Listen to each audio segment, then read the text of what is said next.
going to find yourself getting passed by multiple cars, as I mentioned earlier on. So you're off in a very precarious situation, but he often finds himself in these places. Doesn't qualify as well as he races. Only up front, they are getting with Lee Aberdeen and Luca Varani, not very far apart at all here. But I just want to see how Alistair Haight deals with Marcello Kessler coming around the old hairpin.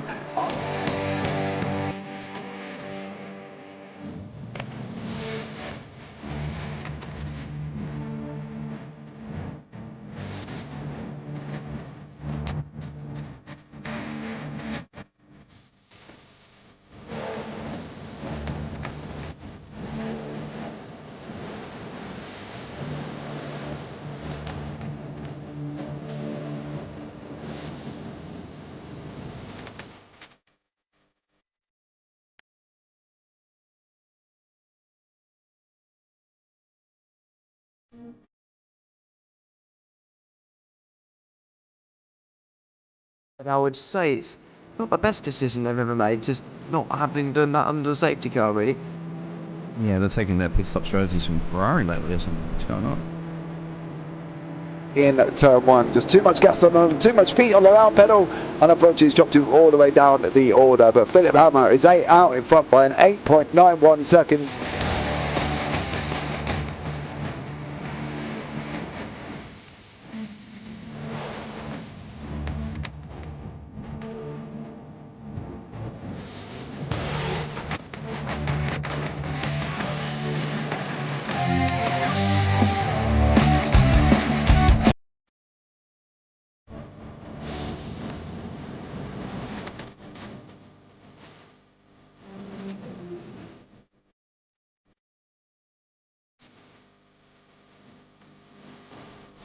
Oh, Dan Michael is a wall there, sir.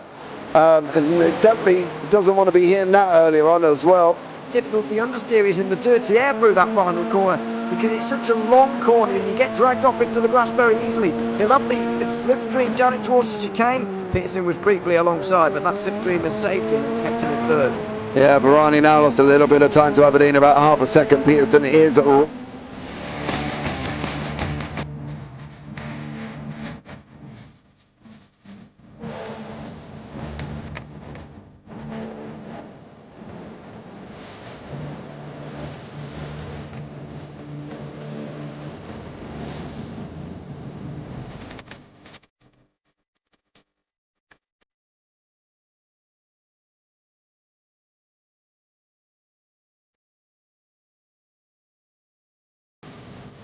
Pike's pushed more and forward up ahead. He's got out of the line. Is now Pike going to have a go at Werrell? Don't push him off. He's in the championship fight. Jack Werrell chasing down Carl Jacklin. Further down, Rob Williams and Chris Barnes. Sensational run outside line now though for the heavy braking zone. Around the outside goes the Audi R8. Look how much Miller's come back into play. Exactly. Miller's still such trouble. He's got a second and change. All of a sudden, Miller's back in play.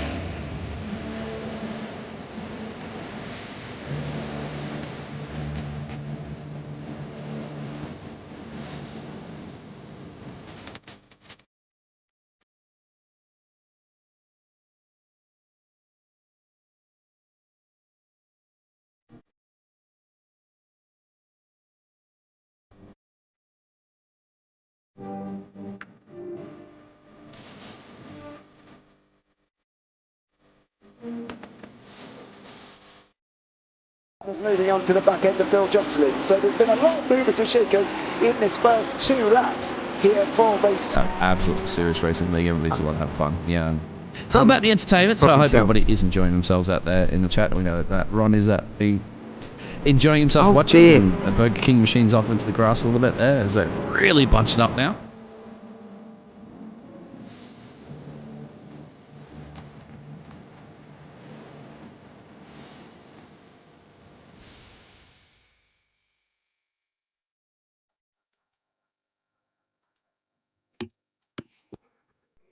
Good afternoon, ladies and gentlemen, and welcome in to OGRL. Sorry we're a bit late, but I was having a little bit of internet issues here as well. We have entered straight into qualifying, so we will bring you the scores on the doors from the warm-up coming in after this qualifying session. Of course, I'm James Parfitt, going to be joined on the board by Tom Cairns, and we are at Imola. Well, 4.86 kilometres in length. Variante Bassa, Tabarello, Vilna, Piratella, Acqua Minerale, Variante Alta, and Revazza. That is my best Italian accent. That is literally all you are going to get from me. If you want any more, ciao bella is the only other thing I know on that one. Hopefully we've got Tom in the booth with us after some issues. Tom, welcome in. Can you hear me to start off with? Yes, I can hear you, James. Hello to everyone that's tuned in, ready for some OGRL action at the Autodromo Internazionale, the Autodromo Enzo Dino Ferrari at Imola.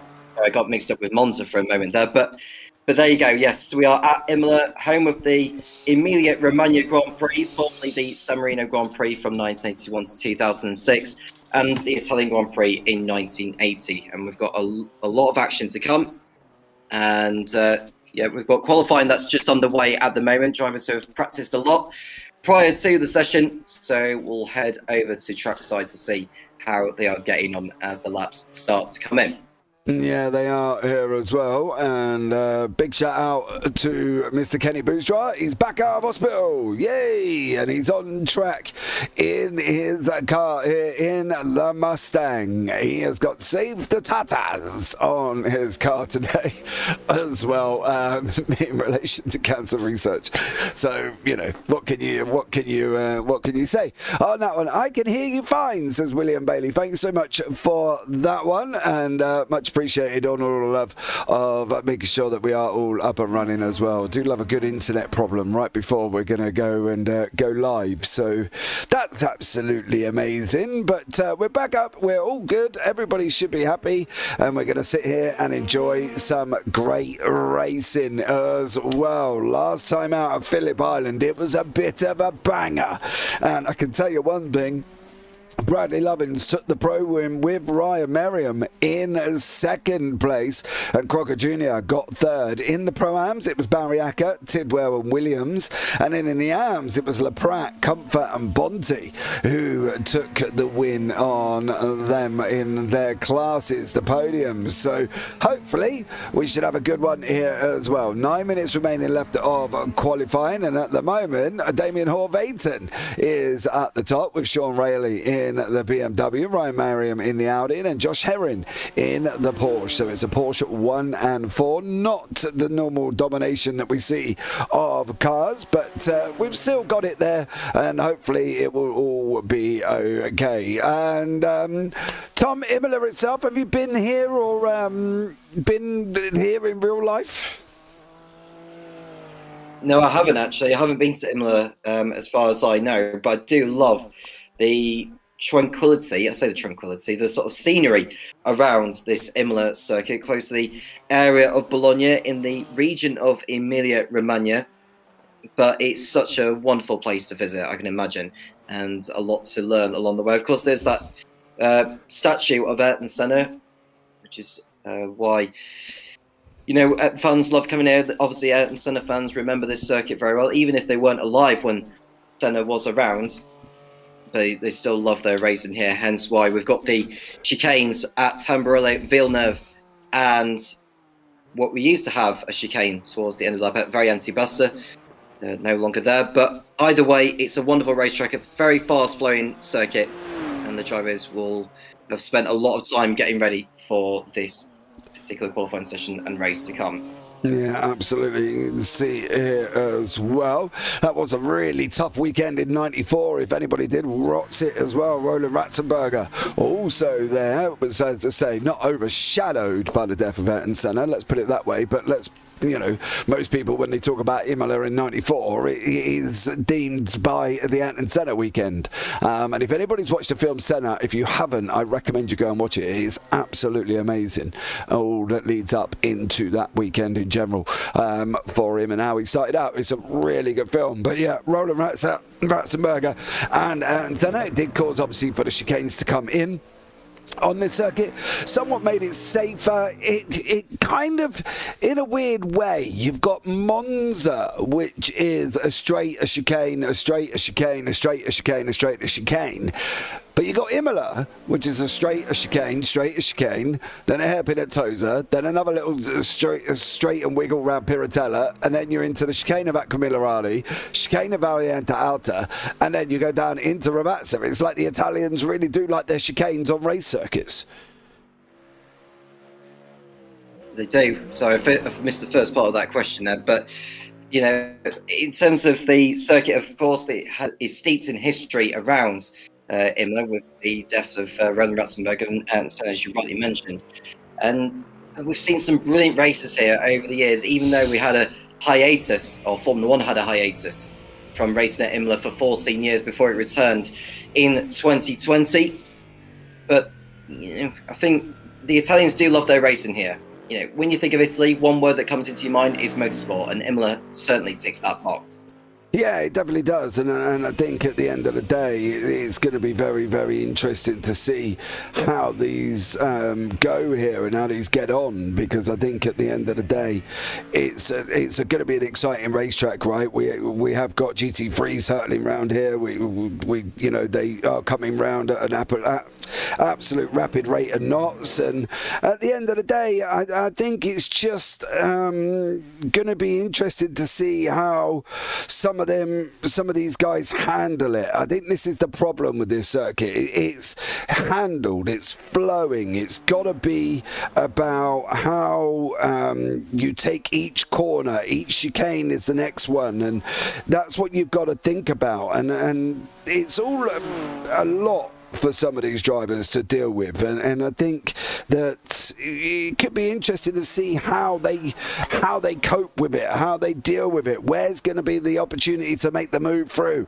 Are you going to want to stick it up the inside of Variante Tamburello? Are you going to want to put it in Villeneuve? Are you going to want to do it in Aquamilarali? It's all very much thinking about where the passes are. One of the other things they're going to struggle with as well, you've got to get the power down, but you can't get it down too early. If you try and go and put it down through Variante Alta too early, you're going to end up going round. And that's the difference. Where are you going to put it down? How are you going to put it down? And how gentle you want to be putting it down? Because at the end of the day, it's going to be very, very tough for these guys to get around this circuit, Tom. And I think that there's a lot to think about at a circuit that really, in hindsight, shouldn't be that tough.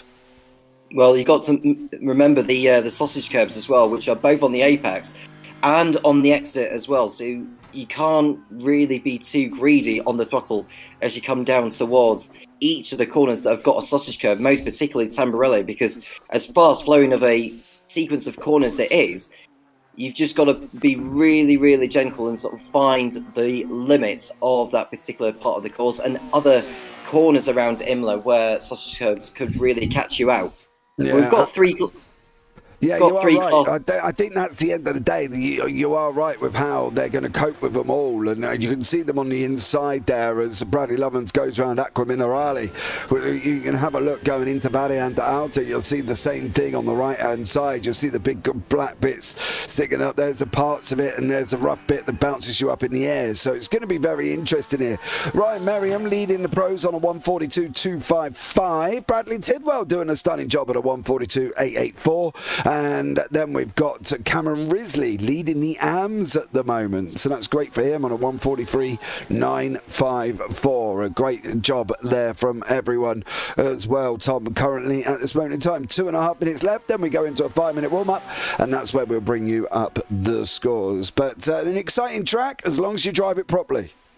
Yep, and a good job so far from Ryan Merriam, who we know from the past is very good in these machines, in the Audi that he is driving in, the number 13 racing for the Aeronaut Racing Squad. And his time, well, it's only a few hundredths quicker than Jan Harverton in the Porsche from Croatia. And then we've got a sequence of American drivers in the field with Sean Riley, Josh Herring, Cole Muldrick, Bradley Tidwell, and Jeremy Cheney in the Ferrari. And then it's the next non-American driver of Philip De La Cruz in the 44 McLaren as a privateer. There are some privateers in the field, but there are some racing for particular squads. But either way, they are looking forward to the action that we've got ahead of us. Yeah, absolutely. Should be a fun one there as well. Damien Horvaton sitting in second place. Ryan Merriam in first. We're on board with Lovins. He did message me saying that he's been fastest in practice. So we can't count him out for quali. Well, I don't generally count him out, and he does his traditional thing where he gets into the session very, very late here, and does normally on his last lap does an absolute barnstorming flyer and goes and takes pole or second or up that way. And of course, coming off the win last week at Phillip Island, well, if you haven't watched Phillip Island, you should definitely go and watch it. It's a very exciting race for everybody there. So I think it's it's going to be one of them things that I think they're going to have to try and get over, and hopefully for Bradley Lovins, he'll go over the line. What's he going to do on the time? 1:42.803, puts himself up into 5th place at the moment there for Damien. So great job from him on that one, and we'll see how he gets on now, because that's the last one of qualifying, but we've still got Cole Modric out on the race circuit, and hopefully we'll see how he does here as well. So looking forward to this. I think it's going to be very, very exciting. If you are here for the first time, don't forget to like, subscribe, turn on the bells, and do all that other fancy jazz that you can do for free here. That would be absolutely amazing. Help us along on our channel mission. And at the moment, it's got 4, 3, 2, 1. Is it going to end straight away? It is going to end straight away. So, unfortunately, for Ryan Merriam, no can do on that one. Right, as promised, we said we would bring you up the scores in a warm-up. Well, here we go. In the arms, it's Gary Spencer out in front on 358 with JT Sawyer on 350. Heath Ollinger on 229. And then going to be behind that one is obviously Mike Elliott, Joey Mines, Scott Carlson, James Hillerick, Brian LaPratt, Clyde Comfort, Daniel Murray, Jose Valentin, all at the same time in that top 10.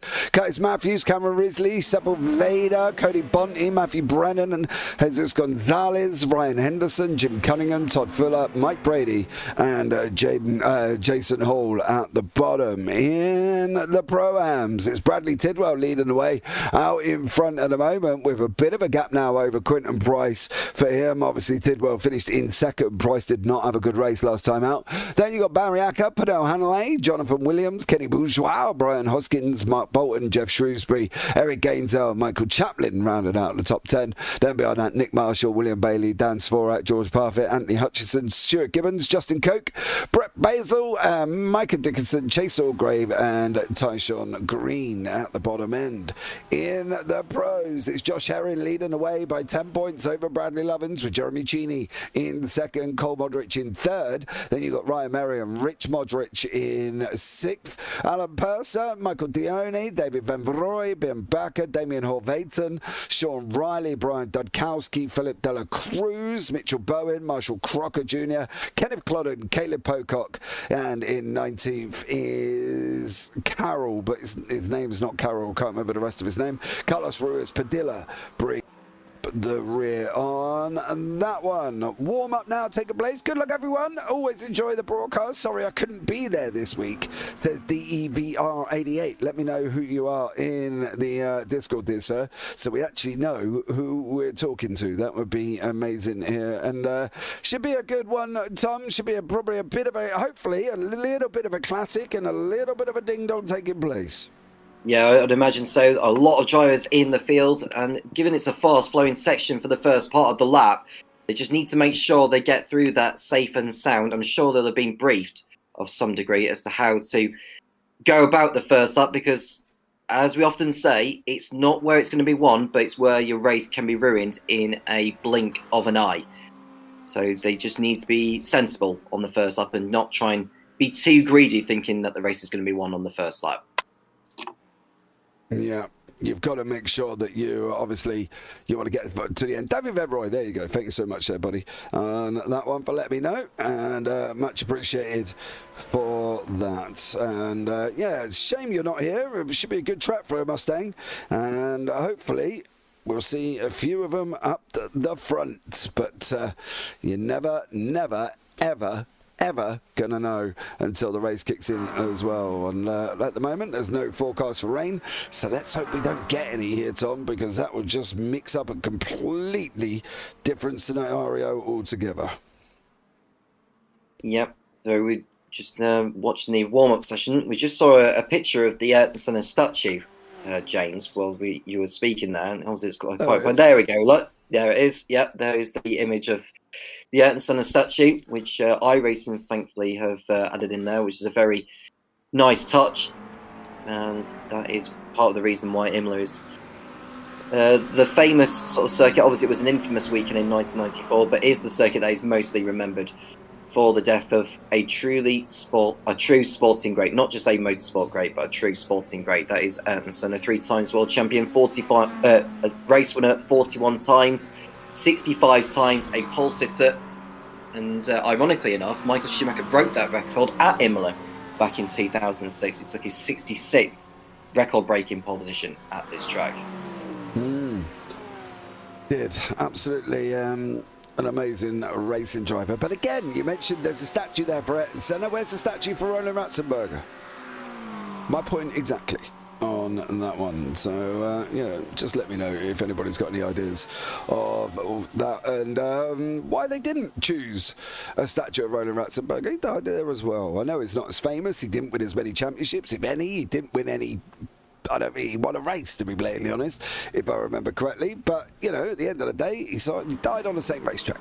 Let's go, Quinton. Can't forget to cheer on Tidwell and Risley as well. Let's go, boys, says Tarina. Tarina, your man, Cameron Risley, is pole position for the AMS.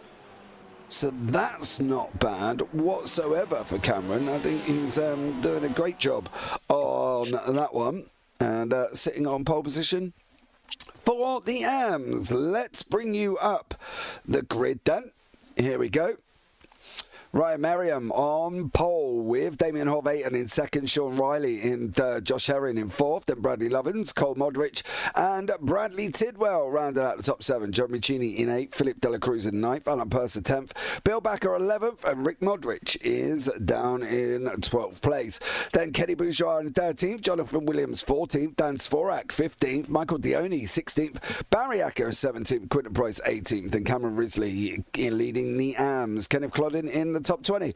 Michael Chaplin and Eric Gainzel with Cody Bonte and Brian Laprat in 24th. Then behind that, Brian Dudkowski, Joey Mines, JT Sawyer, Gary Spence, Brett Basil, Mike Elliott, Jose Valentin, Panel Hanalet, Curtis Matthews, Jeff Seville Boveda, Brian Hoskins, and Matthew Brennan. So a good little grid on the racetrack ready for us here as well. 36 cars, Tom. Surely nothing can go wrong, right?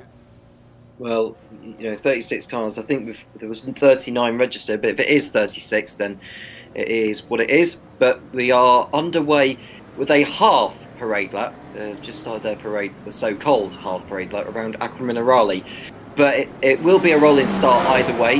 Drivers are just making their way through the section towards the very end, the outer, and then it won't be too long before we get this 55-minute race underway when they cross over the line on the pit straight. Yeah. Ryan Merriam now out in front as everybody is coming forward. Do you know what? I've just realised what that's done. Guys, give me 2 seconds.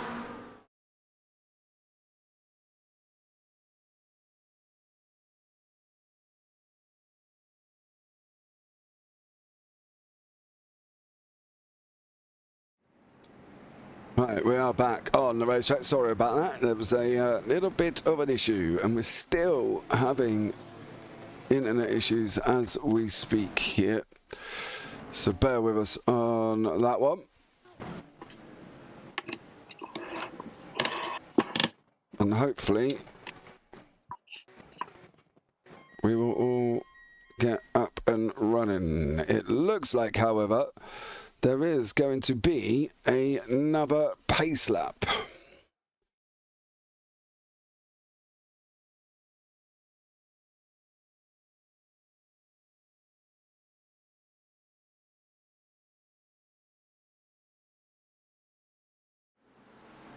Right.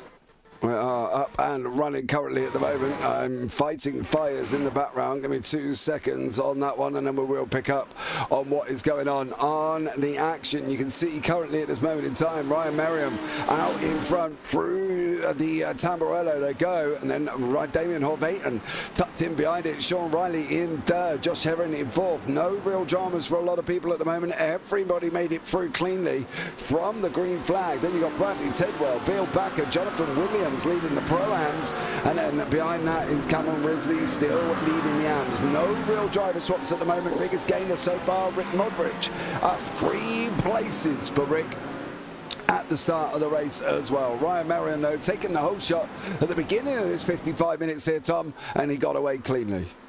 Yeah, so no real dramas at the start there. Merriam on his way through. Variante Alta already ahead of Horvaten and Riley. Then we've got another sequence of Americans coming through. We've got Herron, Lovins, Modric, Cheney, Purser, Modric, and then the non-American driver in the field, the number 44, McLaren, Philip De La Cruz, making up the top 10. The top 10 made up of pros, but De La Cruz has made a move on Modric now for 9th position on the approach to Ravazza, and he's through nice there. And we've got Gary Spencer, the championship leader in the AMS, down the order after a spin at Variante Alta, and he's left himself with all sorts of work to do for the remainder of this one. Gary Spencer there, unfortunately, looks like he may have got it wrong. Was there contact coming into the Variante Alta? Oh no, he went in hot. He's going to hit the curb, and that car's going to say, nope, sorry sir, I don't like that one. As we go back to live pictures, Damien Horvaten out in front at this moment in time. Ryan Merriam there, right in, tucked in behind him. As the continued internet issues seem to carry on here, which is wonderful on that one, as I'll try and do something about that in the background. Bear with us on this one, guys. Sorry, apologies about this, as we continue to fight fires for what is going on here on the racetrack.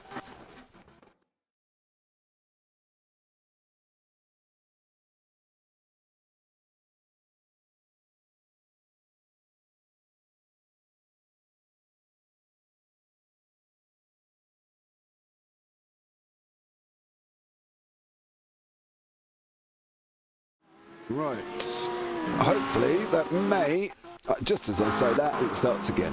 So this is going to be one of them days on this one. I can feel here as Ryan Merriam, Damien Horvaten, Sean Riley and Josh Herron. Curtis Matthews looks like he's just been off the circuit. Bradley Tidwell has had an incident, unfortunately for Brad.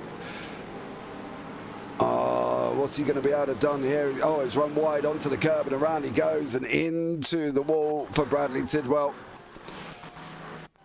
And unfortunately for him, that's him dropping all the way down the order. Sitting down in 24th now. 8th in class, Ryan Merriam side by side with Damien Horvaten coming into turn 1. Through the right, through the left. Horvaten does manage to hold on. Sean Riley sneaks in there. He takes up the opportunity. Is he going to get it now down into the left-hander? Well, time's going to tell here, because he's going to have a good old go, is Sean Riley, and nothing doing at the moment for him as he goes through Variante Villeneuve and then into Toza. Horvaten is a bit of a cork in the bottle at the moment, Tom.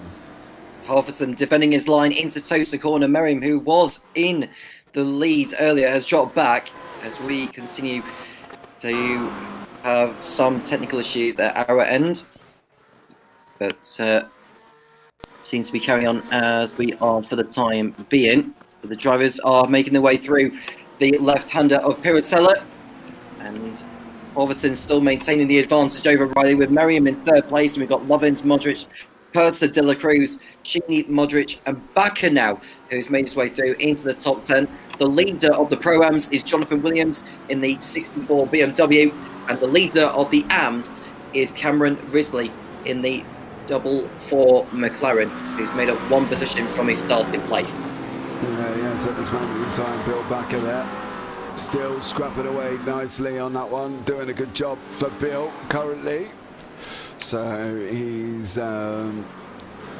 still out on the racetrack as well in that background, fighting away for 10th place. Jonathan Williams leading the Pro-Ams at the moment. We'll give you the splits up. You see Williams is there out in front of the Pro-Ams currently, with Bourgeois 1.1 back. Kenny Bourgeois has got Dan Svorak and Quentin Price for company. Then you've got Risley out in front of the AMs with LeBrat in second, and Joey Means tucked in right behind him. But Kenny Bourgeois looking all up under pressure. Dan Svorak coming in behind him at the moment. Quentin Price there is sitting in 4th in class, as we've got the first 5 minutes done and dusted, and this battle in the Pro-Ams is battling on. Svorak and Price side by side. Price is going to go around the outside, is he currently at the moment through Villeneuve on the run up into Toza. I think Price is going to have that inside line. Is he going to be able to hold it? He is. Svorak's just gone wide, and Dan Svorak unfortunately opened the door up there, and you can't run wide and allow Quentin Price that much room. Yeah, and he went too deep into Tosa corner, and Price just took the open door and went with it. So Price through into 3rd place in the Pro-Am class. And we are seeing Brian Hoskins making his way through on Barry Acker now for 7th position, as Acker continues to drop back because I think he's had a moment. Yeah, I think he might have done there, Barry Acker. Bill Bakker's had a problem. Bill's dropped all the way down to 15th. Michael Chaplin in there as well. What did you get yourself up to here, Bill? Oh, braking on the grass, dear sir. Braking on the grass. Almost held it. And unfortunately, it's never good. You want to keep off the grass for Bill Bakker on that one as he continues on, and sitting in 15th at the moment. Svorak tucked in there as well. Kenny Bourgeois, Michael Dione, Jonathan Williams leading the Pro-Ams. Damien Hoveyton still leading the Pros at the moment. The gap's coming down though between the top 4. Then you've got Cameron Risley leading the AMs here with 1.4 seconds over Brian LeBrat, with Means in behind him, but Tidwell trying to recover. Cody Bonnett's got Dudkowski tucked in behind that on the run down into Variante Tamborello. Dudkowski's going to look up the inside. Nothing doing there, unfortunately, this time around for the old Roxy liveried machine Porsche of Dudkowski. Risley, though, still leading the AMs. Williams still leading the Pro-Ams, but Williams looks like he's under pressure. Well, one driver back in the pits is Brett Bazil in the AMs in the 77 Porsche. He's had an incident somewhere which has put him out of the race effectively.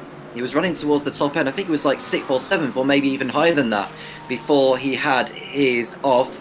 I don't know if we'll get a replay of it, James. I'll let you have a look if you've managed to find one. Yeah, well, Josh Herring has had an incident on here.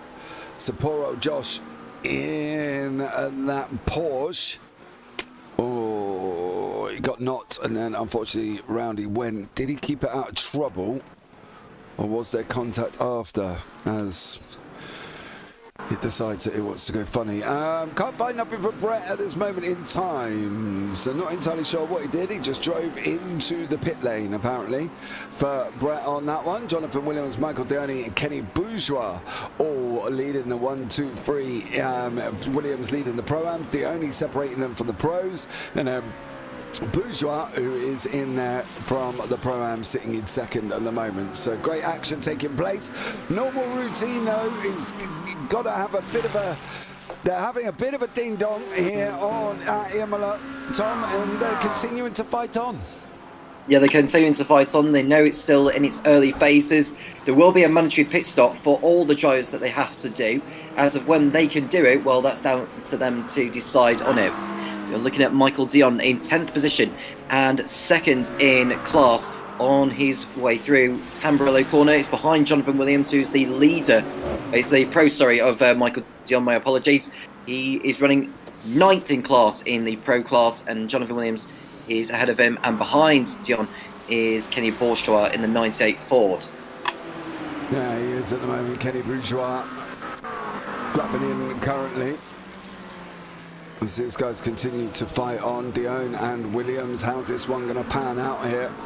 Hopefully it won't be that dramatic, but you just never know what goes on here at Imola. Continuing to fight all the way through, continuing to have a scrap all the way through, and these guys battling away. Michael Dion in the middle of Williams, and Bourgeois with Price tucked in behind him. 2.89 seconds at the moment. Sorry if things are going a little bit Pete Tom on the broadcast. We are trying to get them sorted out. And Brian Dudkowski tucked up at the moment with Cody Bonte and Rick Modric. Modric has had a spin somewhere, James, so he's gone down the order quite considerably. We'll look to get a replay on that whilst you look into it. But he's down in 20th position overall, and in regards of class, I believe he's now 12th in the pros. Let's have a look to see what he has done there, and he's probably done it into Ackerman and Raleigh, hasn't he? Yeah. Yeah, they did. Unfortunately, got it all a little bit wrong. But Modric, and has put himself down the order ahead of Cody Bonte. Bonte holding, well, not holding up, he's in a right to battle, but he's battling away with Dudkowski. So, yeah, Brian Dudkowski not being able to make his way through. Damien Horvath and Sean Riley, Lovins, Modric and Ryan Merriam all at the front of the field. Cole Modric is about 1.4 seconds back from Lovins here. And these guys continuing to fight with basically about 43 minutes remaining. And I think it could be very, very interesting to see what they do on the pit stop cycle here. Yeah, so they've got to decide when is the best time to pit in and hope they don't get out in front of traffic. They shouldn't do because of the length of the pit lane here at Imola. But if you're one of those that are thinking about stopping later than the others, you've got to make sure you've got all the clear track ahead of you and hope that your rivals get out in traffic and being held up by those who haven't stopped yet. Yeah. Just bear with, sorry, just trying to make sure that certain things are on and off as these guys continue to fight. Ryan Merriam, Cole Modric. Merriam's tucked in right behind him. Which way are you going to go? He's going to try going around the outside now. Not done this time. Modric blocks him off. Coming in to the Tamburello. Through the left, through the right. Out the other side we go as well. Now on the run up into Valiant de Villeneuve. How is this one going to pan out here? Modric holds the line. Merriam tucks him right behind.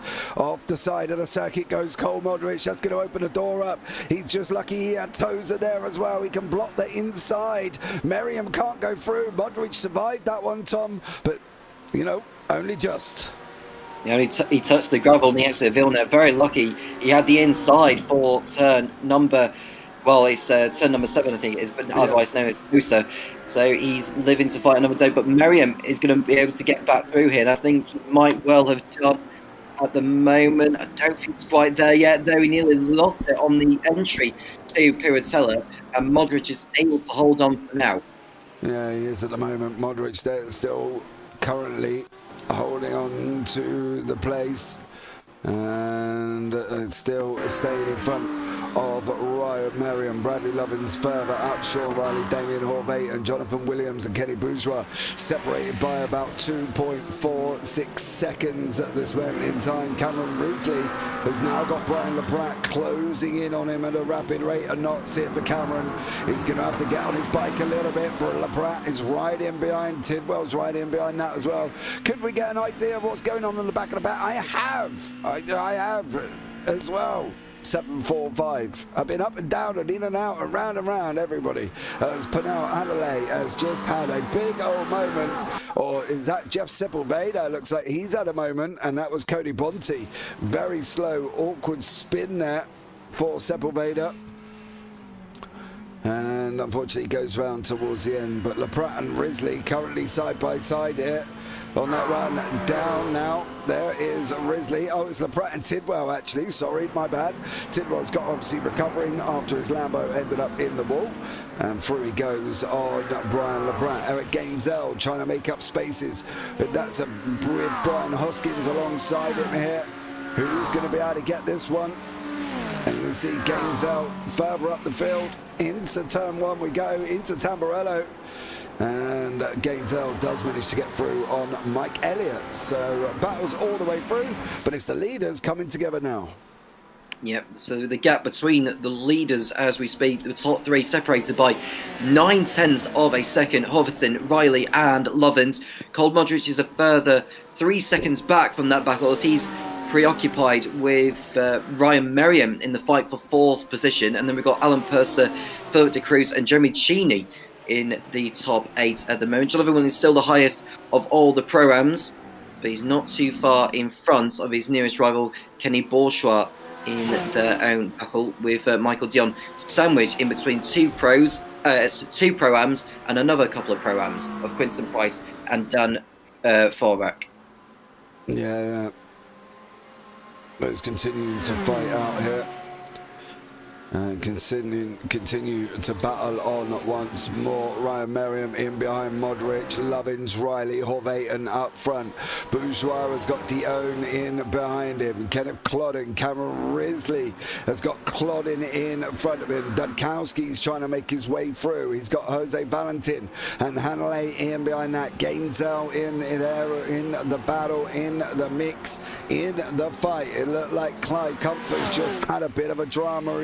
He's facing the wrong way as Clyde at this moment in time. That's not the way you want to be doing it coming out of Aqua Minerale, and I can guarantee he's run wide, hit the curb and gone round, unfortunately for Clyde there. But the front two continuing the fight. Damien Horvaten, Sean Riley, Bradley Lovins here and battling on lap 10. Yeah, Clyde just having a spin there. Aqua Minerale is able to continue. Don't know how many positions he lost as a result of it, but it wasn't running towards the top end of the Pro-Ams, I don't think, anyway. But he's lost himself all sorts of time, and he's nearly a lap down on the leaders.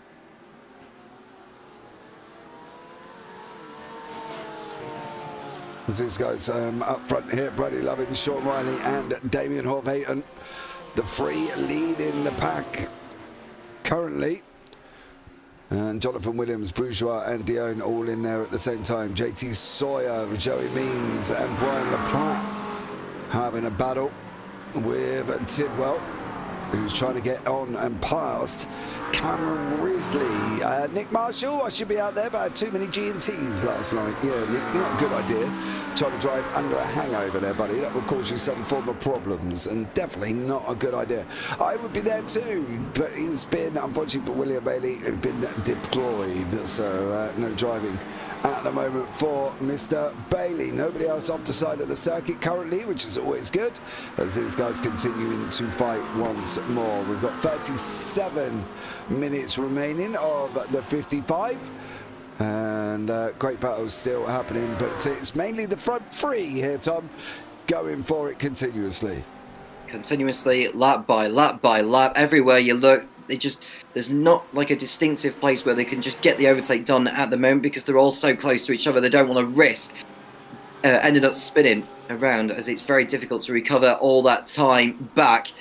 We're 18 minutes into the race now, and I think we've just had an overtake happening between De La Cruz and Purser for 6th place, and we might be able to get a replay on that one. But De La Cruz having a good race so far from where it started, slowly making his way through the field. Yeah. De La Cruz trying to pull his way forward. And seeing how he gets on here and whether or not he's going to be able to make it for De La Cruz. And currently he's doing a great job once more, as we still get continual flickering, which is a little bit annoying as well, as these guys continue to fight on here. Apologies for this at the moment, just trying to fight fires in the background, and hopefully we can get this sorted out for at least the last half of this race. and go from there. Tom, talk for a minute, please. Yeah, no problem. So, in case you're wondering where everyone is, so Hoverton's still leading in the pros ahead of Riley and Lovins, very close together as you've seen on your picture, and we've seen Michael Dion in picture for a brief moment as well. He's running 9th in class in the pros. Jonathan Williams still leading the way ahead of Kenny Bourgeois. The gap between those two is less than 4 seconds. Quinton Price, the last of the podium places in the Pro-Ams. In the Ams, we've got Cameron Risley, who's still leading the way ahead of Brian LaPratt and Joey Maines. But I think Kenny Bourgeois has gone for a spin. We'll find out what exactly happened to him, because he was running 2nd in the Pro-Ams before his moment. And I wonder if he may have found the wall somewhere, has the American racing in the 98 Ford.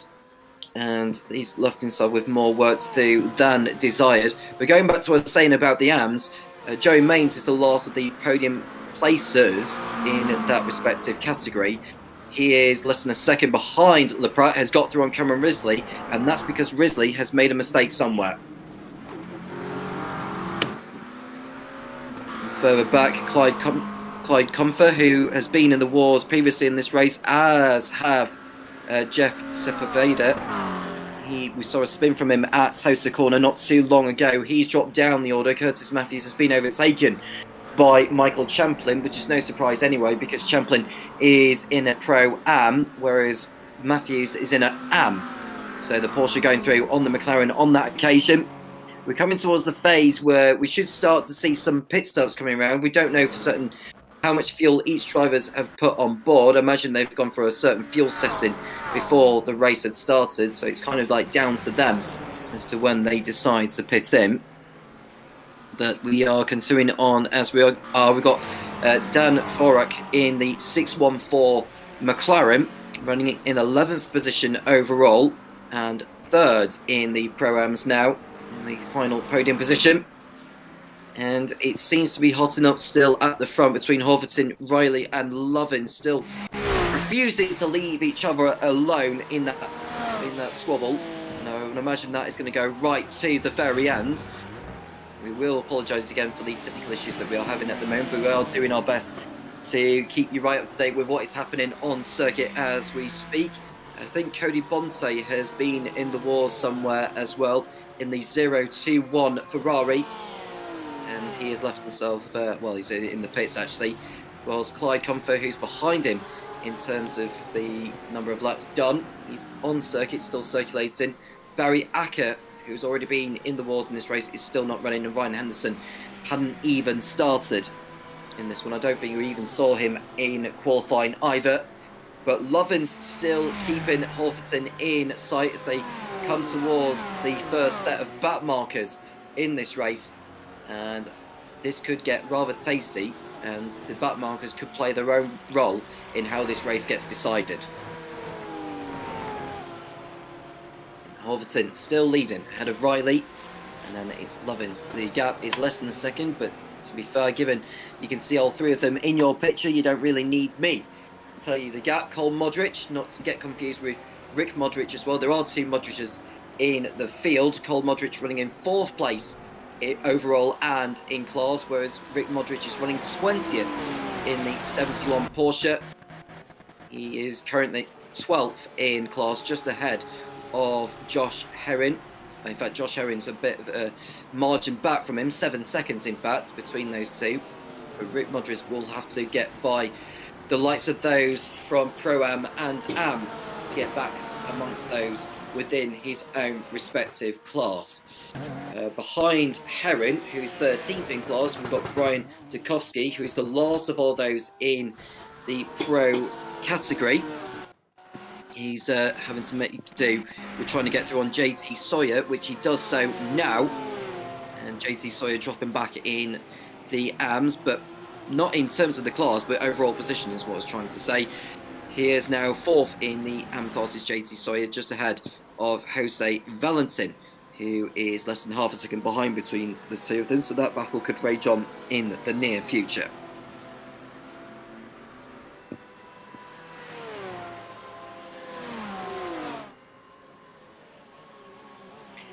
So James will be back with us in the near future. He's just sorting the technical issues out as we speak, but we'll keep an eye on the action whilst he deals with that. Lovin's in third position in the picture, behind Sean Riley, 15, as we continue on in the race as we approach the halfway point, and we should expect to see some pit stops happening. And Lovin's not able to find a way through yet. He'll be happy to just sit behind this lot for now. In case you're wondering why Bradley Tidwell is shown at the top of the screen, it's because he's jumped back to the pits, or he's come into the pits for a stop. He's had quite an eventful race so far, has Bradley Tidwell. We might get a replay just to might explain why he's in where he is at. But there you go, the top three still going as they are. Bradley Tidwell's correctly shown. And I think James may be back with us now. He may have sorted the technical issues out. James, over to you. Hopefully, guys, that will sort the situation out. I think I've just figured it out there, as there was a setting within OBS that was causing me some dramas. Bradley Lovin, Sean Riley and Damien Horvath lead in the front of the pros. Jonathan Williams with Jeremy Cheney closing him down, with Quinton Price and Dan Sporak riding behind him. Joey Means is there now leading the AMs with Brian LaPratt. What happened to Cameron Risley?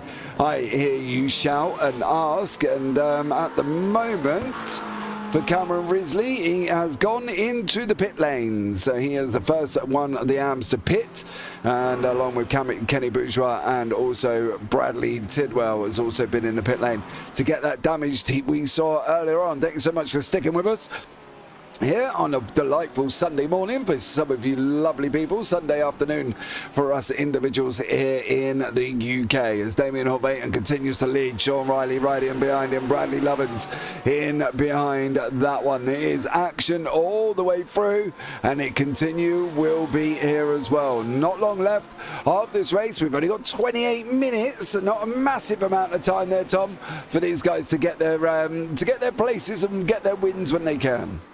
Yep, they'll be running out of options as to when they'll be needing to pit in.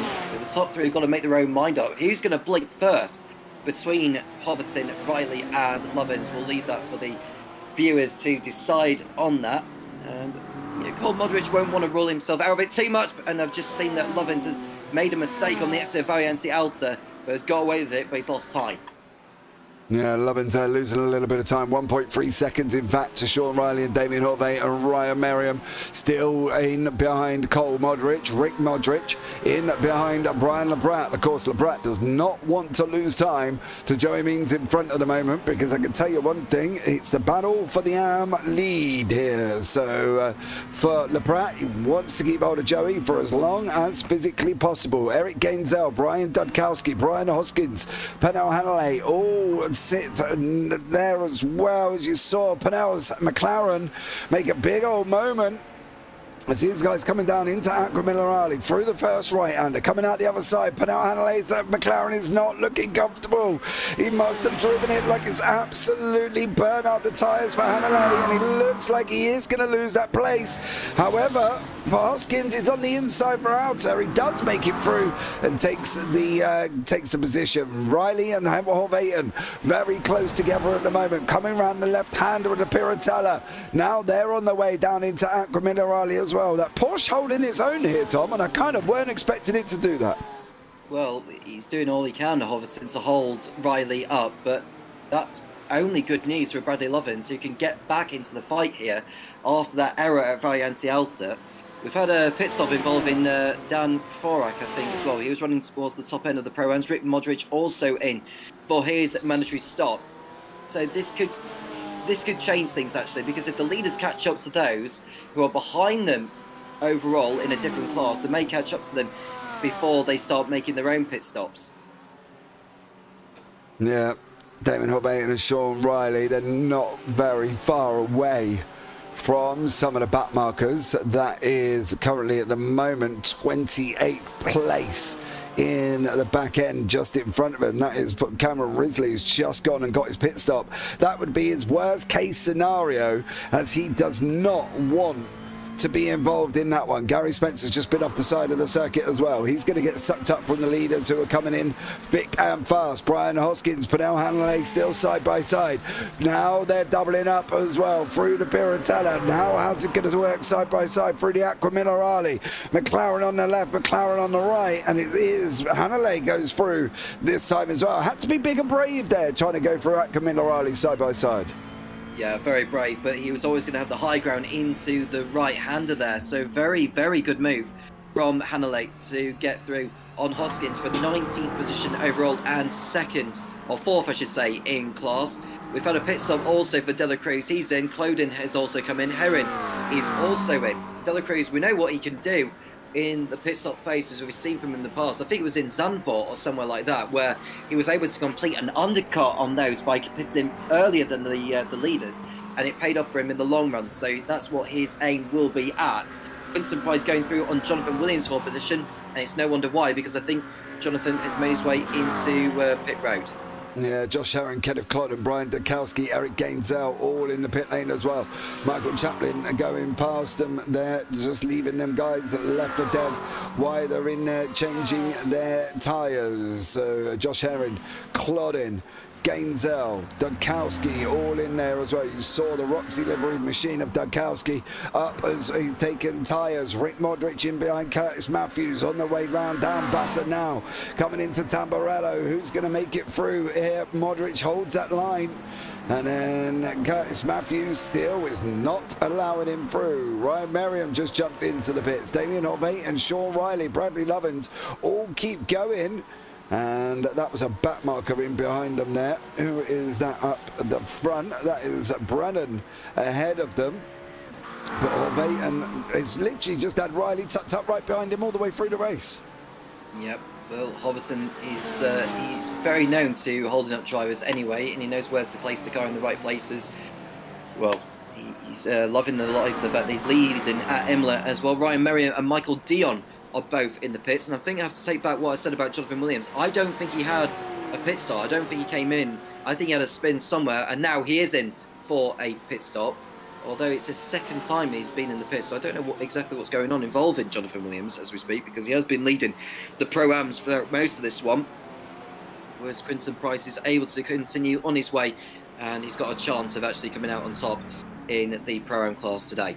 Yeah, he's taken the lead as Quinton currently. So Quinton Price has taken the lead. Who is that in front of you there? That's Jeremy Cheney. Where did you do that, dear sir? As he's got no front end on that Ferrari. Where did Jeremy Cheney do that? Sounds like Jeremy Cheney has turned his car into a Batmobile by the looks of it, hasn't it? Yeah. Oh, here we go. Jonathan Williams is not far up the road in front of us, so I'm wondering if this may be a collision. Yeah, it is. Oh, Williams and Cheney. Williams tried to escape and go back across the circuit. And unfortunately for Cheney, he comes all the way through. The bumper's loose, and then it just falls off. Quinton Price is going to try and get past him now on the run down into Ravazza. Double left-hander through one part. Cheney is not pitted, so he's he's good at the moment. Modric has taken the lead, and that is partly because Damien Horvath is in the pit lane. And guess who else is in the pit lane as well? Sean Riley has covered him off. They're going out together. Lovins is fighting through. Riley's fighting through. It's the race on pit lane. I think Damien Horvath may have just lost 2 places there. He did. Sean Riley, Bradley Lovins took the place away from Damien Horvath, and that all has to do with a 1 second pit lane time between Damien Horvath, Bradley Lovins and Sean Riley. Damien got a little bit of a sitting duck there in the pit lane. He got done. Yeah, he got done there, did Hoverton, and he's now behind Lovins and Riley in a net 3rd place it'll be, so he's going to have to completely get his own back on them in the near future. If he can just surprise them a little bit by sending one up the inside, then he's got himself back into play again, but now he's just got to really dig deep and hope that Lovins and Riley make a mistake somewhere. Yeah. He's not going to settle in. He can hold it. The thing is as well, he was kind of a cork in a bottle. The question will be, can he get away? Can he get them back, I should say, because he had Riley tucked in right behind him. Now, is this where we see Riley and Lovins kind of escape down the road a bit for Damien Horvaton, and he's going to struggle to keep up with him on that one, because as I say, he was sitting there like a little bit of a cork in a bottle for Damien Horvaton, and I'm wondering if he has got the pace to stay with them. Well, he will have the pace to stay with him because he's tucked up right in the slipstream, but it could even come down to whether Riley and Lovins come together at some point, which Horvaton will say, thank you very much, I'll take the positions back off you, and effectively the net race say. Cole Modric is in the pits now, as is Quinton Price. That allows Jeremy Cheney on the timing pages into the race lead on track for now, but Riley, Lovins and Horvaton will go through on Modric, no problem, and they can continue on their own battle as they head towards Tamburello corner. But Cheney, he'll want to go as far as he can. I suppose if he goes as far as he can, will that mean a shorter pit stop for him? And the fact he's got no front bumper and he's continuing on as he's doing is quite impressive. Yeah, it is at the moment. Somebody's just gone off the side of the circuit there. That was a bit of a movement for a car behind, and Cody Bonnet has jumped back to the pit lane. Quinton Price is in the pit lane. This is where it's going to be now, whether or not Quinton's going to come out in front of Dan Svorak, and I think he has. I think Quinton's got a whole pit stop. He's gone in, he's got pitted, he's got serviced, then he's come out in front of Svorak. Bradley Tidwell gone back, he's found his way back into third. Jonathan Williams in fourth. Pernell Hanley in fifth. Kenny Bourgeois all the way down in 7th in class, 27th overall. But it's all what's going to happen now as well. It looks like back markers are plenty coming into play here, and these poor old back markers are going to get swamped. What are you going to do in front at this moment in time? Is he going to be able to allow him to go through? Is he not going to allow him to go through? He has, but boy oh boy, did he make that as difficult as it possibly could be. Yeah, I think that was avoidable, to be honest with you. I didn't quite pick on who the back marker was, but it made it very difficult for the net leaders to make their way through. Ackerman and Riley and Vayante Alton, so it was a little bit nervy for them. In fact, I'm just looking to see who else is behind Lovins. I think Horvaton got held up, so Horvaton will not be very happy he got held up there by the back marker that got in the way. But they continue on as they are, and they'll get another chance at it. We've got Jeremy Cheney, who's now in the pits. Yeah, your leader's just gone in. He's going to be looking to coming out roundabout, if he can, 5th or 6th place at the moment for Jeremy Cheney. He needs to kind of stay within that area. Coming out in 6th, is he? No, Philippe De La Cruz is going to go past. What about Alan Purser? Is he going to go past? He is. Cheney still stationary. You're still stationary, son. There you go. He's on his way out now. But currently, in the groups here, you can see it is still Riley leading the pros, Price leading in the pro-ams, and Joey Means has found himself up the front in the AMs, with Cameron Risley down in 19th. Second in the AMs, though, so Cameron's still doing rather well. Bradley Lovins there with another back marker. That was Gainzel, I believe, who's just been lapped behind him. So action aplenty, and still lots to go. Michael Riley in YouTube chat, let's go. Oh, that one, as Sean Riley retook the lead. It was very argy-bargy coming out of the pit lane there, Tom. They almost were like pushing and leaning on each other to see who could get out in front. It's sort of old Formula 1 style, isn't it? Drivers just not leaving each other in with the usual side-by-side action. We've got an accident at Variante Alta.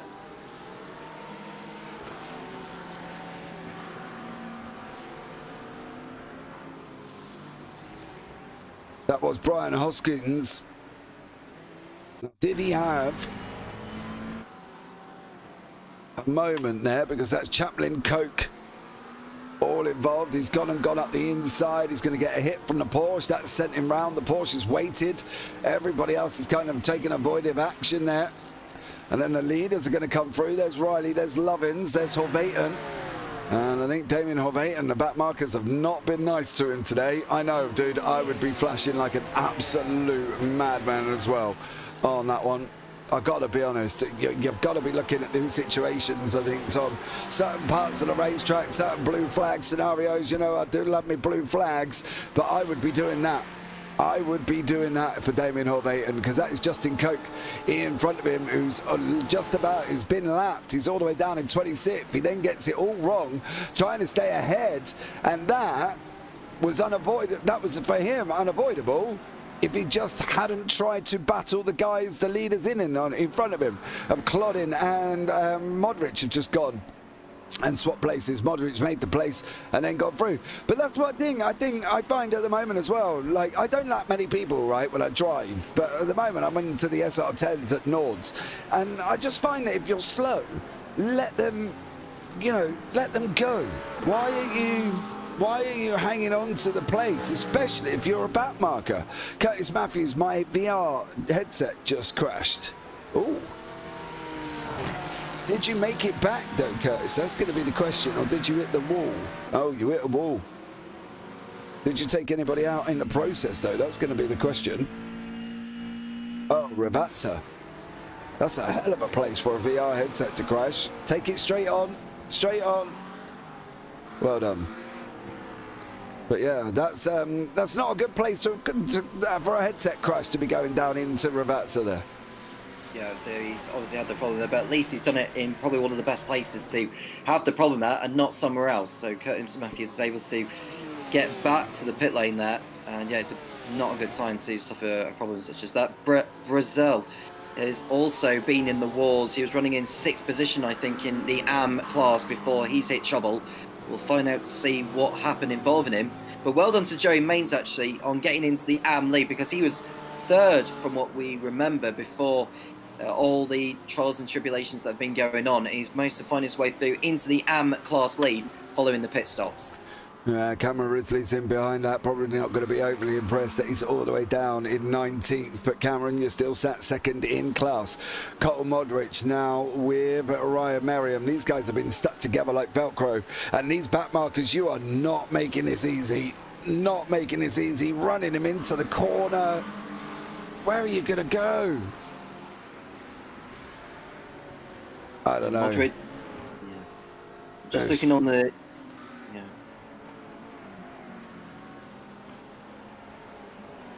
Conway Creddy in YouTube chat, that's the main reason I made the switch to triples. Fair play. Barry in, my internet crashed early in the race. Well, that's going to please Kenny Bourgeois, as he calls you his nemesis, Barry. So you and Kenny can still have a nice little ding dong as Rick Modric, Cleniv Clodin side by side going into Tozer. Here, Modric in the Porsche, Clodin in the outside in that McLaren. He's going to get his nose chopped off by Modric. He did do it there as well. Modric manages to hold on and goes through. Clodin's not very far apart though on their run down into Piratella. Yeah, it was a good overtake there by Modric getting through on that occasion on Clodin. He's a long way down the order though. If you remember, he had that spin which sets him back in the early stages of the race, and it's just damage limitation time for Modric, and hope he can salvage something positive from the race. In regards to how far he's got to make up on Perrin, he's a long way back. He's 14 seconds behind Perrin as the laps continue to tick down. We've only got 12 minutes and a bit left in this race. The race has gone flying by, hasn't it? Yeah, it's gone very quickly. Sporak there now chasing down on Quinton Price. It's happening there, Tarina. Your boy is coming under attack here. Is Quinton going to be able to hold on from Dan Sporak? Can the McLaren hold on from another McLaren? Is he going to be able to do it? It's nail biting stuff. Tarina's got no nails left. She's sat at home chewing them here. Oh, Sporak got a better run. He got a better run. Dione, and there's an incident there as well. Mike Elliott, now Dione's going to find himself right in the mix of it. Oh, Quinton, you've got to take the inside. You've got to do it because Sporak's going to come through. Quinton Price sat here as well. Oh, here he goes. He's got to clear Dione. Dione lets him go through. This battle is still looming in the Pro-Ams. It's handbags at dawn. Quinton Price, Dan Sporak going for it here. Into Aqua Minerale they go. Is he going to be able to get through? He's not. Sporak's got to go again, but that's getting very, very close indeed. It might get a run into Tamburello next time they come round, but it feels like Sporak has dropped back a little bit through Aqua Minerale. It wasn't the best of lines that he took through there, so he's going to have to dig deep and go back at Price next time around. And, you know, that collision ahead of him at Villeneuve could have changed the complexion of that respective battle, but things are still hot up in the closing stages as the battle between Riley and Lovins is still taking shape. Yeah, they're about 4 tenths back at the moment. This battle's just gone out to about half a second. But this is where it's all going to change now. This is where it's all going to change. He's going to pull time in. Svorak is going to be coming down now. Down for his stationary at 5.9 at the moment. 5.7. There it goes. It's dropping 5.6. I don't think he's going to be close enough to make the move into turn 1. Through to left, through to right. Through to left again. Quinton Price has got the pressure. He's got it coming at him. 1, 2, 3 with Svorak there. Who's coming at all guns are blazing for Svorak, but Lovins and Riley, oh, they're in the mix with back markers. Lovins has just made a mistake. Riley's got JT Sawyer. Come on, JT, you're so much smarter than this. Come on, dude, lift. Oh, he's got in the way, and he took the apex. Oh, bro. Lovins did make it through, but I can tell you one thing. That is not, oh God, that is not ideal from a back marker there, Tom, to take the apex away from the leading car behind him. Well, I've seen somewhere before at that particular corner back in the Formula 1 days. Remember Andrea de Cesares when he was holding up Nigel Mansell whilst he was a back marker? Yeah, that was exactly the same thing as what JT Sawyer did there, which I won't repeat what James Hunt had said, but that did feel like he should have let him through on that occasion. Oh, he should have let him go right and go. This is the position for Bourgeois and JT, by the way. And Bourgeois does go through. And it could be very, very interesting to see how that one pans out. But I can tell you one thing. Lovins is going to be spitting bubbles. Horvaten is going to be chewing. I bet you if he comes in for an interview, the first thing he says here is back markers. That'll be the first thing Damien Horvaten says, will be back markers, because there's no other reason for him at all to have lost this much time. Again, coming into Aqua Minerale, again, there's a back marker of JT Sawyer in front of him, and again, it's not being nice. There you go, it's a little bit more loving than it was, I can tell you, on the laps, there are 2 lovings, funny enough, and Horvaten does make it through. Svorak, Price battling it out. I think there may have been a little bit of contact. Now Liz the McLaren argy-bargy is coming towards us at the moment. Oh, Price, you've got to take it. No! Day! Oh! All day! Price did not give him room. He closed in on Svorak and he just chopped his nose off like a cheap plastic surgeon in a back alley. Oh, Tom. He just come across him as well. Yeah, but just looking at it on the stream, he's just not giving him enough space on the apex. He thought he did, but he didn't on that occasion. But the curb is what caught Svorak out a little bit, actually, as well, because when you hit that high curb, you just don't have any form of control. Looking on the replay, so a bit behind where you are, James, but I'm looking to see where did he leave enough room? No, never in the world that Price left Svorak enough room at Piratella. Yeah, never in a month of Sundays there, unfortunately for him. And yeah, for Dan Svorak, he's going to have to try again. Not quite sure if he's going to get enough time, mind you. 6.5 minutes left. Quinton Price is there. Modric is there now. He's still got Merriam. Merriam has not been able to find a way through here currently at the moment. And now they've got the back marker of JT Sawyer in behind them. Well, Ryan Merriam, who was running towards the front end for a bit earlier on, has found himself in the battle for 4th position with Cole Modric. That rap battle is raging on. They're too far back, I think, from Hoverton to get into the podium battle, but they'll give it a good try in the closing stage. We've got just over 6 minutes remaining, so we're probably looking at around 4 more laps at most for the field, but they just seem to be settling in now as the race reaches its climax. But the battle between Modric and Merriam for 4th position in Pro is far from over. Yeah, definitely not. The closest battle on the racetrack at the moment here. Merriam's now going to try and get him through on the run down by the Bassa. Is he going to be able to get him into Tamburello there? Modric well on the defensive. Merriam's trying to go through. McLaren, Audi. McLaren, Audi. McLaren is the winner on that one over the Audi this time. And Merriam's got to go again. It's very back and forth here. It's like a prize fight at the moment, Tom. You know, round 1 to Modric, round 2 to Merriam, and they're swapping backwards and forwards. And Merriam just got that chicane. He just got Villeneuve all a little bit wrong, and he lost a little bit of time there. Yeah, so you can see there's those sausage curbs on the inside there. Click the sausage curb, which had knocked the momentum off the Audi. He's lost crucial ground there to Colin Modric. That battle sort of eases off a little bit for now. Look to see where else in the field. De La Cruz has done well to get up into 6th place by pitting in sooner than the others. There's no way he'll be catching up to Merriam. 6th place will have to do for De La Cruz, but he'll be happy with his performance no matter what. Quinton Price far enough ahead of Svarak in the Battlefield Pro, and Bradley Tidwell in the final podium position in that group. Joey Mains holding firm ahead of Joey Mains. He's well clear of him. He's about 20 seconds clear of Risley. JT Sawyer, despite holding up the pro leaders for a bit, is in the final podium position ahead of Jose Valentin.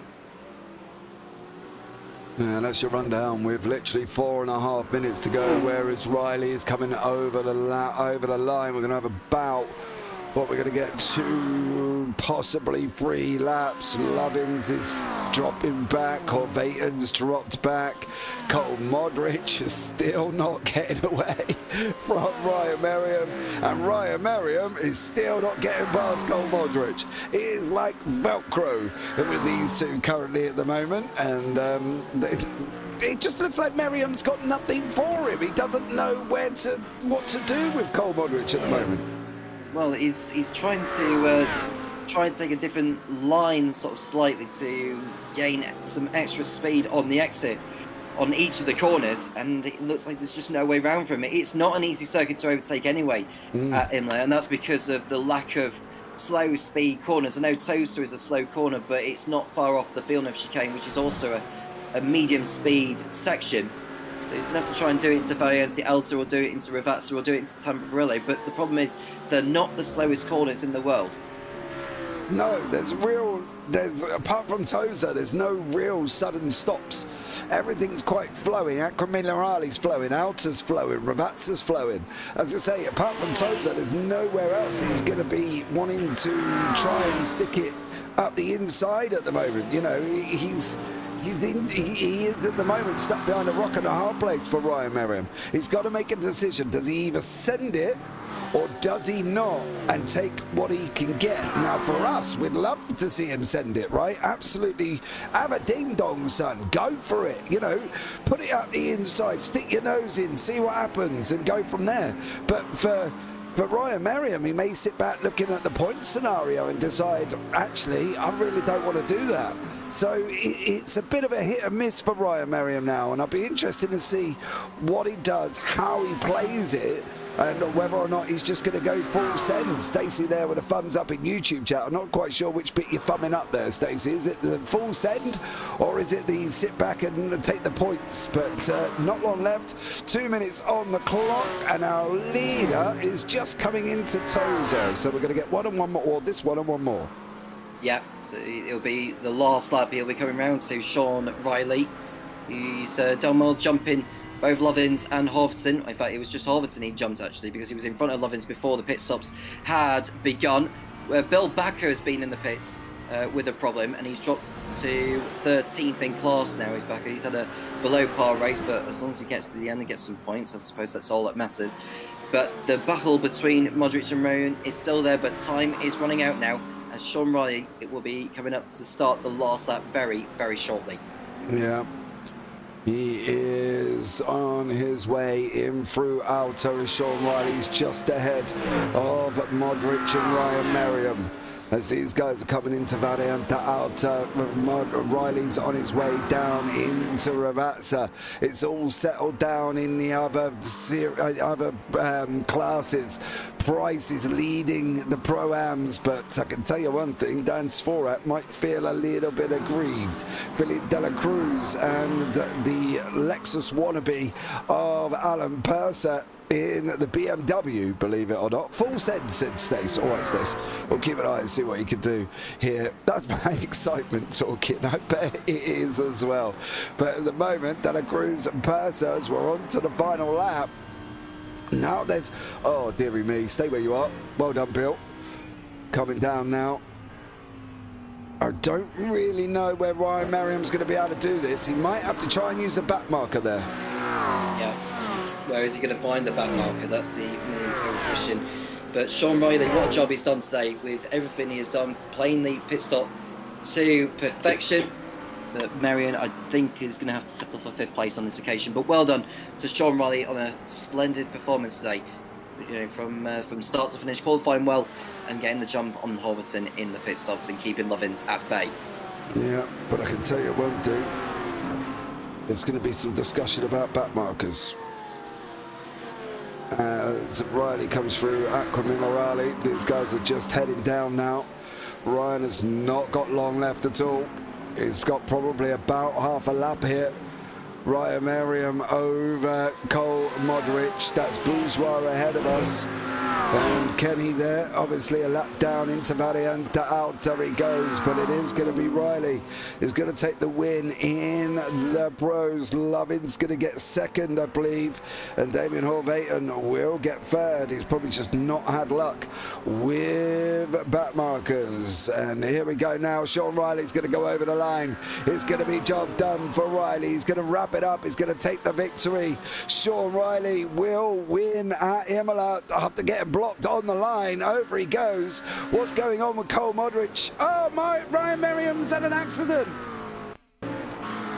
Oh, did he full send it on him? Oh, he tried. He tried.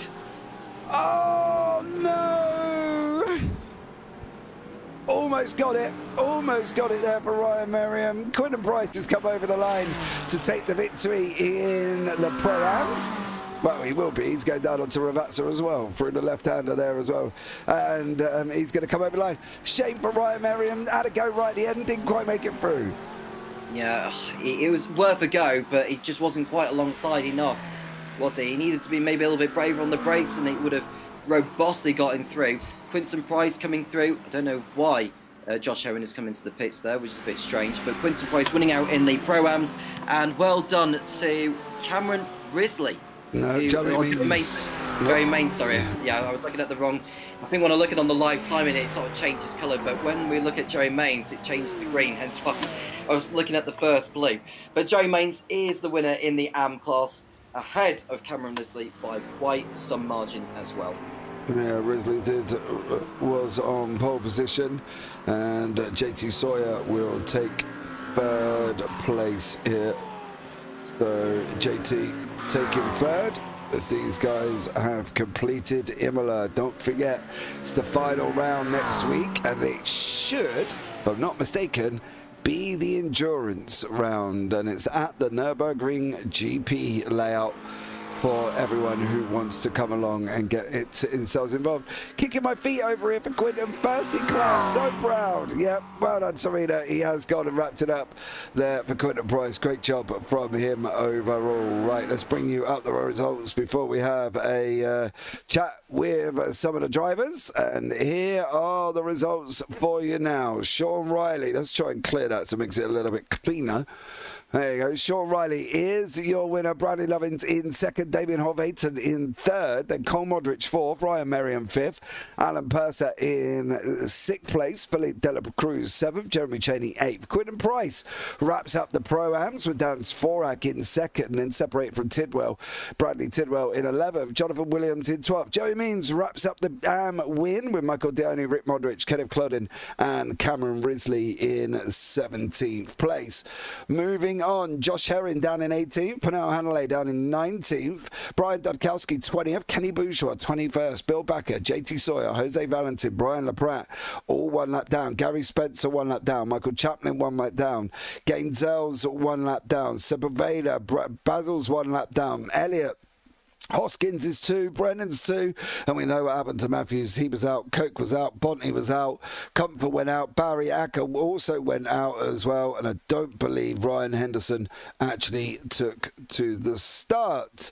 So there you go. Let's go. I want to go 3, 2, 1, I'm afraid. I'm going to go in third place. First is one Mr. Damien Horvaten. I have a feeling I know how this interview is going to go, and it might have something to do with some back markers, but let's see if he proves me wrong here. Damien, welcome in, bud. How are you? Hello, good day. I'm good. Could have been better. Go on. Come on, where's the rest of it? I thought you were going to come in and, you know. No, I mean, I can start doing that. So race was okay. Race was good. Definitely, I was definitely the slowest of the 3 of us. Mm-hmm. I agree. Absolutely, definitely, but you know, of course, back markers had to basically fight them for position on track. Had a slow stop, but those are the cards I was dealt today, and just had to deal with it. I'll take the P3 home. Would have been nice to have the 2 extra points, but I'll take this momentum into the final race. Yeah, you definitely got jumped in the pit lane as well. Any specific reason, or did you just fill up longer than they did? I don't really know what happened. I had the same stop time as I did in the practice races I did, but I guess the guys behind could have used me to fuel save a bit more, but it is what it is. Okay, well, that's a very diplomatic interview there from Mr. Damien Horvaten. And Damien, is there anyone you want to shout out before we let you go this morning? Well, the same as every week. You two, the organizers, the Italian weather, and also this time my team boss Tom Kaitamaya, the absolute legend, helped me to prepare. Awesome stuff, Damien. Thank you so much there, buddy, and look forward to seeing how you get on next time out. Cheers, lads. Yeah. Yeah, mate.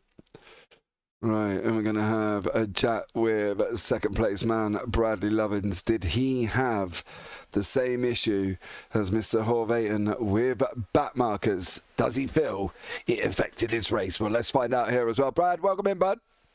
What's up, buddy? How y'all doing? 3 podiums in a row. Can I get a whoop whoop? Whoop whoop for you as well, sir. There we go. Look, I've even got something better for you. Heck yeah! Champagne, baby. Yeah. How was it out there? Man, back markers, dude, I tell you, the only place we would catch up to them is that freaking chicane at the end, and then it would just slow everyone down.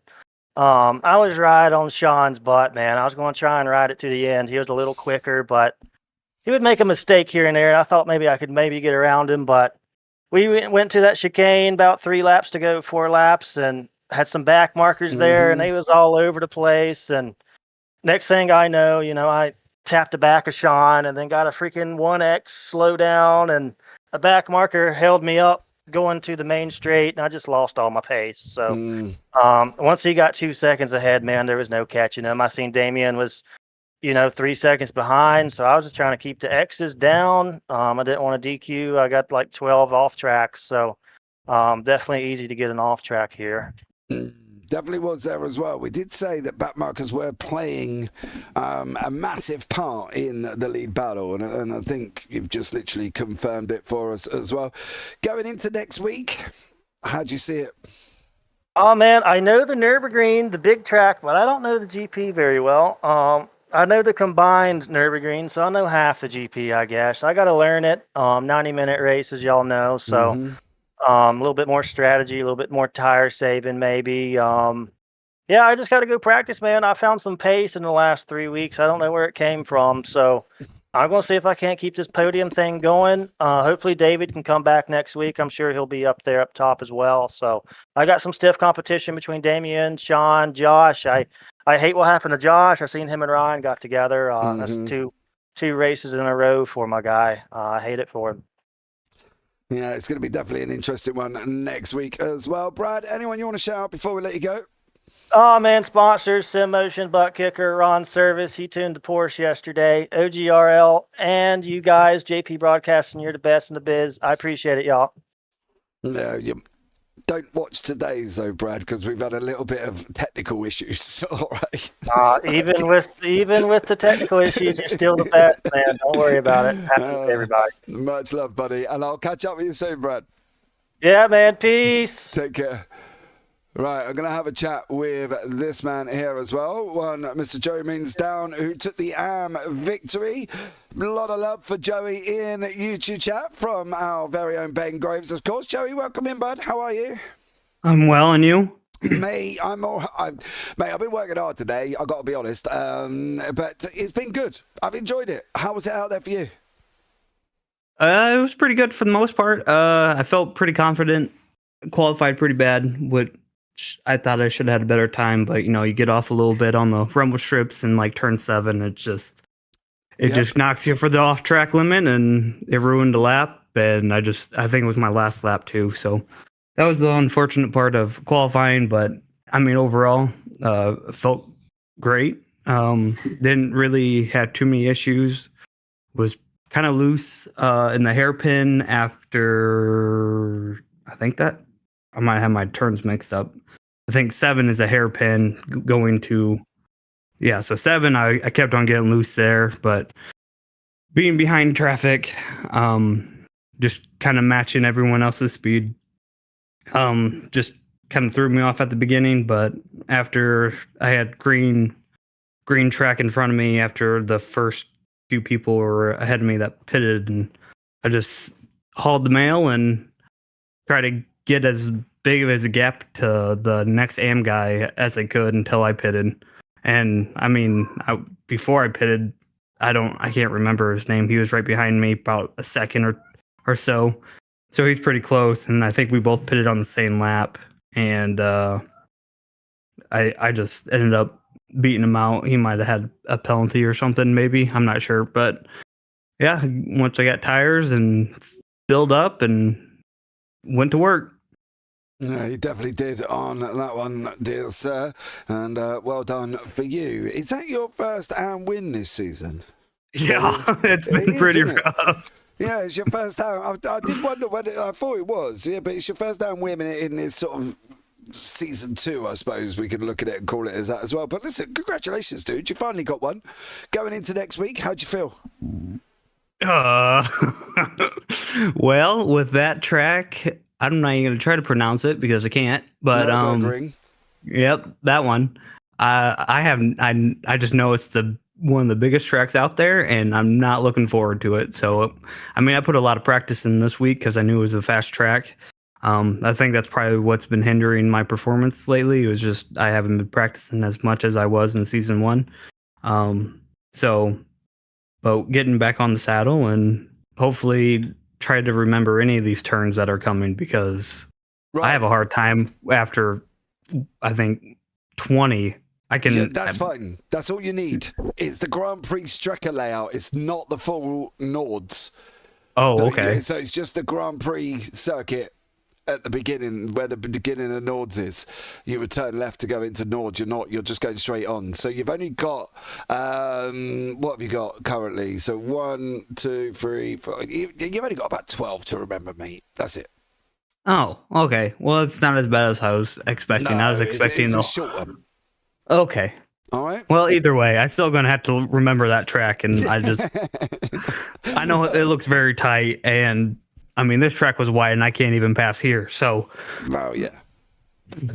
But yeah, I mean, for the most part, you should have seen the distraction I had going on in my area. My son was just playing basketball, balls were flying everywhere. It was a shit show for 20 minutes. I'm like, dude, can you just like move away, go upstairs or something? Just leave me Kids playing their part, eh? And excuse me for the swearing there as well. If anybody, Yeah, apologize. My bad. on that one.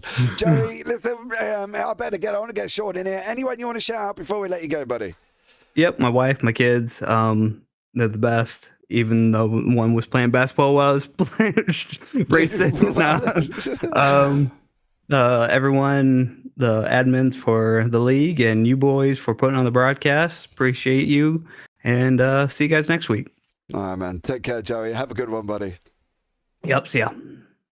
Right, and then finally we are going to have a chat with the overall pro winner, Mr. Sean Riley. He pulled a masterstroke in the pit lane, jumped Damien Horvath, and didn't jump Bradley Lovins as such because he went in front of Brad, but left Brad behind and still went on and took the win. Sean, welcome in, bud. How are you? Hey there. Good morning. Yeah, we were just talking about that, trying to figure out how the pit cycle worked the way it did. I think Damien may have taken a little more fuel than he needed, which is the only thing I can think of, because I screwed up the pit entrance and actually held Bradley up maybe a car length or two. And but him and I both came out ahead of Damien, so. Yeah, I think Damien just put more fuel in for you as well. Contentious conversation now, Sean. You know, I do love a little bit of contentious debate here. We do feel the backmarkers had something to say about that front pack. Yeah, traffic was definitely an issue. I think, there's not a lot of places on this track to easily let cars by. I think, when you're leaving a corner, if you just lift for a second or two, that small speed delta is gonna, it's just gonna work itself out on the pit straight or on the, on the next straight. I lucked out with traffic for the most part. I think I got held up maybe once or twice, but I think that's also the case from everybody else. And it's just, part of racing.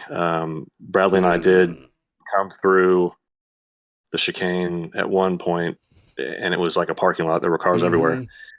And we both were lucky enough to make it through there unscathed, but I don't know, it was definitely a factor, but at least from my front row seat, it all worked out, I guess.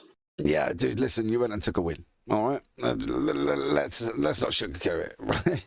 You went and took you took a win regardless of what went on the race circuit, and fair play to you going on that one. Going forward, Nürburgring GP. Now we're not going to the Nords; it is just the GP stadium layout. How do you feel going into that? It's been a long time since I raced there, and it's never.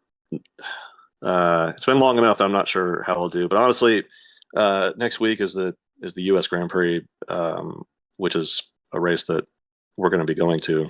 And so if I can sneak the race in the morning before we head down to Circuit of the Americas, then I will. But we'll have to look at the schedule and see if I can squeeze that in. Depends on your travel time there, sir, as well. Well, Sean, thank you so much for joining us. Anyone you want to shout out before we let you go? Well, you guys always, after every race, I always look forward to catching my breath on the couch and watching the race. Appreciate you guys being here every race. Okay, but we did have technical issues for about the first 15 minutes, so you might have to bear with us there as well. Brad said the same thing, and I was like, dude, you're not going to love this one. We were having issues with things going on all over the place. But listen, we got there in the end. Really and I know my wife is watching too. She's always cheering me on, which is super fun. I'm grateful for her. Yeah, and well, I just hope that your wife enjoyed it. Sorry, apparently if she didn't on that one. Sean, pleasure as always, dear sir. We'll catch up with you soon. Yeah, take care. All right, there you go. That was Sean Riley there as well. Well, after a very tough broadcast for us up here in the booth with everything that's gone on, Tom, final words from you? Yeah, very well done to Sean Riley and all of those that won in their classes as well. Quinton Price in the Pro-Ams and Joe Maines, who we've just spoken to as well in the AMs. And I hope Sean Riley has a good time in Austin next weekend. Hopefully Formula One can put on a real show for him and for the hundreds of thousands of fans who are attending the United States Grand Prix at the Circuit of the Americas in Austin, in Texas, as they hope for another good battle around the circuit there that could have massive implications in the title battle between Max Verstappen and Lando Norris. So fingers crossed on that. But in relation to today, I know we've had our difficulties with the broadcast, but we got through it in the end. Yes, we did. After it was going into, it was like being in a boxing match on that one. But listen up, guys, thank you so much for joining us. Much love as always. Apologies again for all the technical issues at the end. We did manage to get there during the middle of the broadcast, so that's always good. On that one, I've been James Parfitt. I've been alongside John Cairns, and as always, take care, have a great week, and you never know, we might see you on the track sometime. Good night.